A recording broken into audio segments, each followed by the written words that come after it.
Viewers আসসালামু আলাইকুম। আমি ডাক্তার নাহিদ ফকির।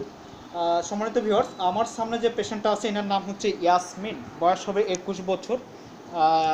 উনি এসেছিলেন আমার কাছে গত 8ই আগস্ট 2023। তো ওনার প্রধান সমস্যা ছিল হচ্ছে ন্যাসাল পলিপ এবং মাথা ব্যথা ছিল, ক্রয়জা ছিল, ঠান্ডা সর্দি কাশি ছিল এবং শ্বাস নিতে কষ্ট হতো এবং অন্যান্য সমস্যা ছিল। তো সব মিলে ওনাকে আমি ওষুধ দিয়েছিলাম 7 দিনের। তো 7 দিনের চিকিৎসা সেবা গ্রহণ করে উনি কতটুকু কি উপকৃত হয়েছে এ ব্যাপারে ওনার থেকে আমরা জানবো।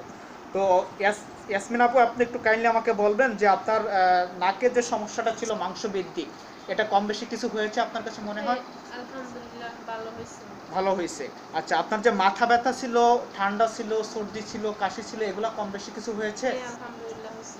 জি ধন্যবাদ। আচ্ছা, আপনার যে শ্বাস নিতে কষ্ট হতো, এটা কি অবস্থা? ভালো। জি আলহামদুলিল্লাহ। তো আশা রাখি আল্লাহ চাহে খুব কম সময়ের মধ্যে এই রোগী আমাদের চিকিৎসা সেবায় সুস্থ হবে। এর আগে তো আপনি বিভিন্ন সময় চিকিৎসা সেবা নিয়েছেন, যদিও আপনার এই পলিপাস আপনি বলেছেন প্রায় 3 বছর আগে থেকে। এর মাঝে যে চিকিৎসা নিয়েছেন তাতে কি আপনি এতটুকু উপকৃত হয়েছেন গত 7 দিনে যা হয়েছেন? না। জি ধন্যবাদ আপনাকে আমাকে সহযোগিতা করার জন্য। আপনি কি আমাকে ভিডিও করার অনুমতি দিয়েছেন? আমি আপনার ফেস দেখা। জি জি, ধন্যবাদ আপনাকে আমাকে সহযোগিতা করার জন্য।